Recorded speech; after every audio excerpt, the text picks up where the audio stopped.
Hai gorgeous, welcome to my place. Terima kasih sudah mengklik video ini. Masa muda masa yang paling indah, tapi tidak dalam kisah kali ini. Masa yang seharusnya akan jadi masa-masa menyenangkan untuk dikenang, justru akan menjadi mimpi buruk yang mengikuti seumur hidupnya hingga akhir hayat. Nggak pakai lama? Watch. Karen Widos, seorang gadis muda berambut pirang dan bermata coklat gelap, dibesarkan oleh ibunya, seorang single mom bernama Betty. Karen tinggal di sebuah rumah yang hanya berjarak beberapa meter dari rumah kakek neneknya. Karen yang masih Abigail berpacaran dengan seorang pemuda bernama Leonardo Tilton yang berusia 3 tahun lebih tua. Leo sangat menyukai Karen dan sering memujinya sebagai gadis paling cantik.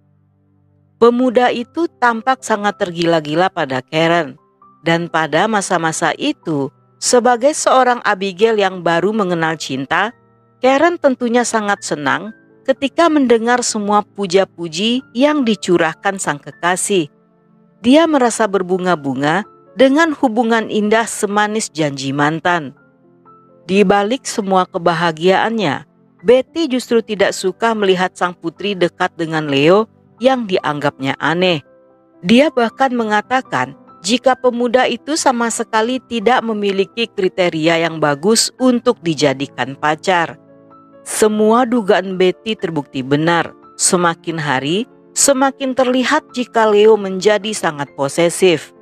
Saat Karen menceritakan kehidupan sekolahnya dan berteman dengan anak laki-laki, hal ini membuat Leo marah meledak-ledak. Dia sering melarang Karen untuk bergaul serta memaksanya untuk selalu bersama-sama. Hal ini membuat Karen jadi tidak punya teman dan tidak bisa bermain seperti anak-anak lainnya. Perlahan Karen pun merasa bosan serta tidak tahan dengan sikap Leo yang bahkan terkadang menakutkan. Setelah berpacaran hampir 2 tahun, Karen pun memutuskan hubungan mereka. Sesaat setelah putus, Karen seolah kembali mendapatkan kebebasan. Dia bergaul dengan banyak teman dan memiliki waktu untuk bermain-main. Walaupun telah putus, hubungan mereka tampak baik-baik saja. Leo masih sesekali menelpon atau mampir untuk menanyakan kabar Karen. Karena hal itu, Karen pun berpikir jika Leo sudah move on dan cuma ingin berteman saja. Tetapi semuanya hanya sementara, walaupun tampak baik-baik saja, namun Karen mulai merasa ada sesuatu yang aneh. Dia mulai sering mendapatkan telepon yang ketika diangkat akan segera dimatikan oleh si penelpon hingga Karen merasa sangat terganggu. Hingga pada satu waktu ketika Karen sengaja pulang sekolah lebih cepat tanpa memberitahu siapapun, tiba-tiba Leo muncul di rumahnya.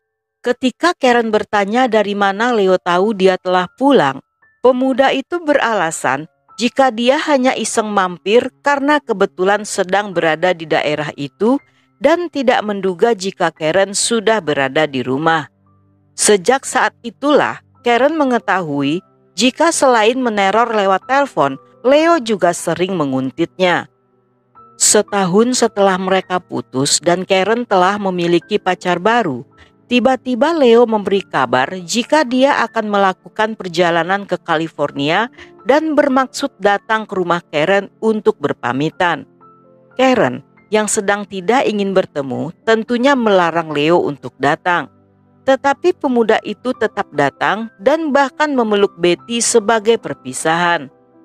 Sejak kepergian Leo, Karen semakin sering mendapatkan telepon gelap yang saat diangkat, si penelpon hanya diam dan menarik nafasnya yang terdengar berat.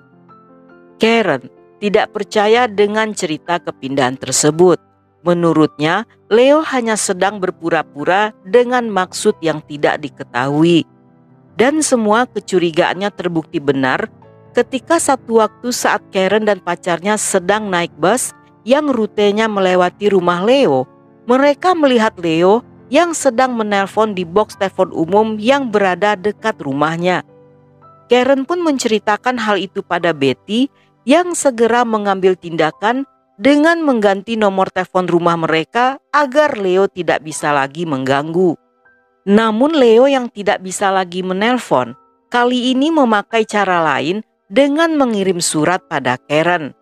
Dalam suratnya yang seolah terlihat berasal dari California, dia menceritakan kehidupannya di kota itu.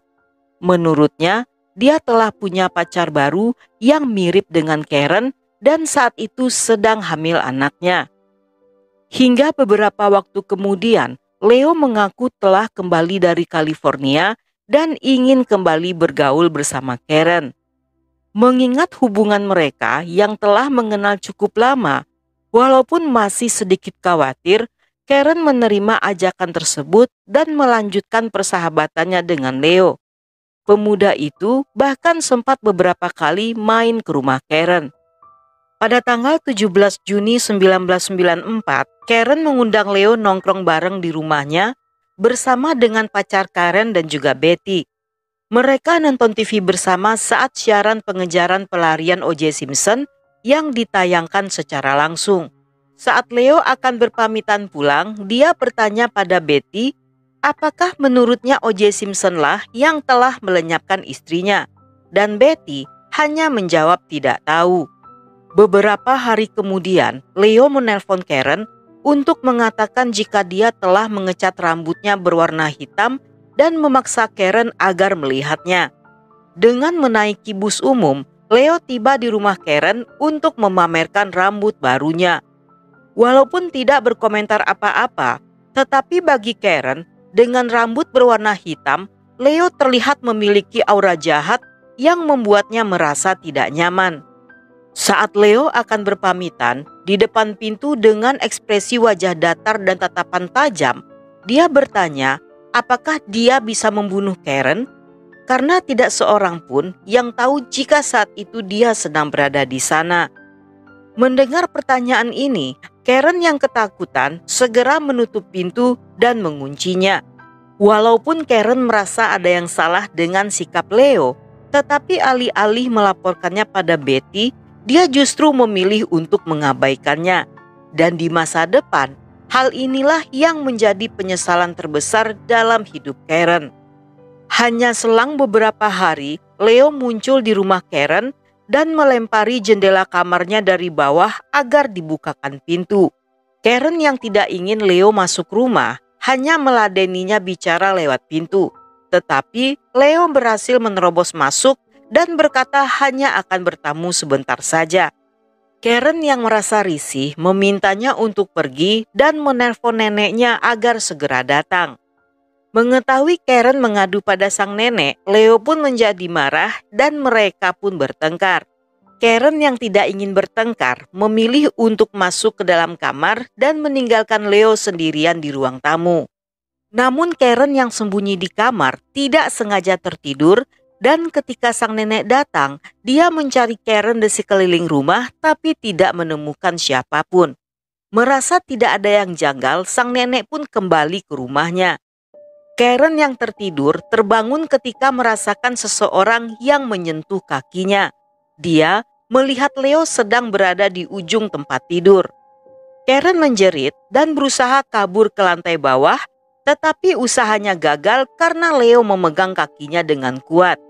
Saat Karen meminta Leo untuk pergi, pemuda itu menolak dan justru bertanya apakah dia boleh mencekik Karen, dan tanpa menunggu jawaban, Leo meletakkan tangannya di leher Karen sambil mengangkat tubuh gadis itu beberapa senti dari lantai hingga Karen pingsan. Ketika Karen sadar, dia telah berada di kamar kakaknya dan melihat pakaiannya telah diganti Leo dengan sebuah gaun.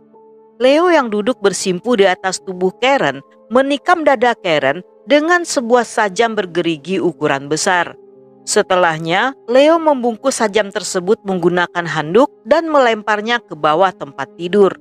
Kemudian dia menghampiri Karen, menciumnya dan mengatakan I love you sebelum akhirnya mendorong Karen ke kolong tempat tidur sambil menutupi tempat tidur itu dengan selimut dan meninggalkan Karen sendirian untuk mati. Karen yang terluka parah tidak ingin tewas sia-sia. Dia pun merangkak menuju kamarnya untuk menelpon 911. Namun Leo yang mendengar ketika Karen berbicara di telepon sambil menangis, kembali mendatanginya untuk melenyapkannya. Dan setelahnya, dia meninggalkan Karen dalam kondisi bersimbah darah. Ketika Leo meninggalkan Karen, dia tidak tahu jika saat itu Karen masih hidup. Dengan kondisi terluka parah dan setengah polos, Karen berhasil menyeret tubuhnya menuju rumah neneknya untuk minta bantuan. Kedua orang tua itu terlihat syok melihat Karen yang babak belur. Saat itu seorang polisi bernama Jim Goodchild yang tinggal di seberang rumah neneknya juga melihat Karen yang sedang terluka merangkak di jalanan. Dia segera membantu Karen dan menanyakan siapa pelakunya. Sebelum Karen pingsan dalam pelukan kakeknya, dia menceritakan apa yang terjadi dan memberitahu jika Leo akan melakukan bundir di sebuah jembatan. Polisi yang mendapatkan laporan dari Jim segera menyusul Leo ke jembatan Tacony Palmyra. Mereka berhasil menangkapnya saat Leo sedang bersiap-siap akan terjun bebas. Saat Karen dibawa ke rumah sakit, kondisinya sangat parah dengan banyak selang di tubuhnya. Sehingga dokter merasa ragu jika gadis itu akan selamat. Sang dokter meminta pada seluruh keluarganya untuk menemui Karen dan mengucapkan salam perpisahan untuk terakhir kalinya. Namun di malam itu, Karen yang berjuang dengan hidupnya berhasil melewati masa-masa kritis. Tetapi kemalangan Karen tidak cukup sampai di situ saja. Ketika keesokan harinya dia harus menghadapi fakta menyakitkan jika Leo telah memperkaosnya saat sedang pingsan. Dalam persidangan, Leo tidak didakwa atas pembunuhan. Dia justru didakwa atas memperkaos, penyerangan, dan kepemilikan sajam. Hal ini membuat keluarga Karen kecewa karena mereka ingin Leo dihukum seberat-beratnya dan tidak pernah keluar dari penjara. Saat sidang dakwaan, Karen yang juga hadir sebagai saksi mendapatkan intimidasi dari Leo. Pemuda itu dengan sengaja memakai pakaian yang sama seperti di hari kejadian dan menatap Karen dengan tatapan tajam. Saat Karen selesai bersaksi, dari jauh Leo membisikkan kata I love you. Namun ketika Karen mengadukan hal ini pada sang hakim, dia hanya diminta untuk mengabaikan tindakan Leo. Sebelum sidang putusan dilakukan, Leo pun berhasil bebas dengan jaminan dan Karen adalah satu-satunya orang yang tidak mengetahui jika Leo telah bebas. Dia mengetahuinya ketika kembali mendapatkan surat dari Leo yang berisi kata-kata tidak pantas dan menjijikkan. Namun tidak berapa lama kemudian, Leo kembali ditangkap setelah mangkir hadir dari sidang jaminan. Dalam persidangan terakhir, Leo mengakui semua tuduhan atas kasus Karen. Dia divonis hukuman penjara selama 40 tahun dengan kesempatan pembebasan bersyarat setelah 15 tahun. Namun setelah berada di penjara, Leo masih tetap mengganggu Karen dengan menelponnya di hari ulang tahun gadis itu. Hal ini membuat Karen ketakutan jika satu waktu nanti ketika Leo bebas, dia akan kembali mencarinya. Karena hal ini, Karen pun bertekad tidak akan membiarkan Leo bebas dengan cara menghadiri setiap persidangan pembebasan bersyarat Leo yang dilakukan setiap tahun untuk menolak kebebasan pria itu. Hingga saat ini, Leo tidak berhasil mendapatkan pembebasan bersyarat dan masih berada di penjara.